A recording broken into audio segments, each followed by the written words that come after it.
अक्सर लोग हमेशा 3 युगों के बारे में ज्यादा बात करते हैं, त्रेता युग, द्वापर युग और कलयुग। लेकिन सबसे पहले युग सतयुग की कोई बात ही नहीं करता। तो चलिए जानते हैं सतयुग क्या था। हिंदू धर्म का सबसे पवित्र और महान युग, जो हिंदू धर्म में 4 युगों में सबसे पहला और उत्तम युग माना जाता है। सतयुग को कृतयुग भी कहा जाता है और इसे सबसे पवित्र युग माना गया है। इस युग की टोटल अवधि 17,28,000 वर्षों की थी। इस युग में धर्म की स्थापना पूर्ण रूप से हुई, इसलिए इसे सतयुग कहा गया। अब जानते हैं सतयुग की विशेषताओं के बारे में। इस युग में इंसान की उम्र लगभग 2 लाख वर्षों तक लंबी होती थी। इस युग में लोग बहुत ज्ञानी, तपस्वी और धर्मपरायण होते थे। इस युग में पाप और अधर्म लगभग ना के बराबर होता था और पूरी दुनिया में सिर्फ सत्य और धर्म का राज था।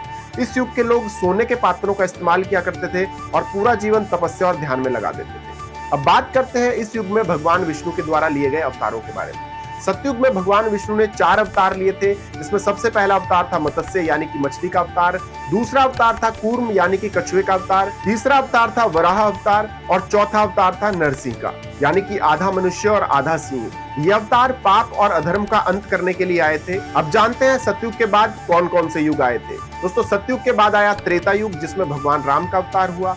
फिर आया था द्वापर युग, जिसमें भगवान श्री कृष्ण का अवतार हुआ। और अभी चल रहा है कलयुग, जहां धर्म कुछ कमजोर हो चुका है। तो देखते हैं भगवान विष्णु अब अपना कौन सा अवतार लेके आते हैं। तो दोस्तों, सतयुग वो दौर था जहां सत्य और धर्म की पूरी जीत थी और सतयुग में सबसे ज्यादा फेमस थे राजा हरिश्चंद्र, जो कि सत्य और धर्म की सबसे बड़ी मिसाल माने जाते हैं। तो कौन थे राजा हरिश्चंद्र और क्यों कहलाए वो सबसे बड़े सत्यवादी, और क्या है उनकी पूरी कहानी, जानने के लिए फॉलो कर ले ज्ञान के श्वास को, ताकि उनकी स्टोरी सबसे पहले आप तक पहुंच सके। जानकारी अच्छी लगे तो वीडियो को लाइक करें और अपने दोस्तों के साथ भी शेयर करें। और हमारे धर्म से जुड़ी ऐसी और इंटरेस्टिंग जानकारी के लिए ज्ञान के श्वास को फॉलो कर लें। Thank you.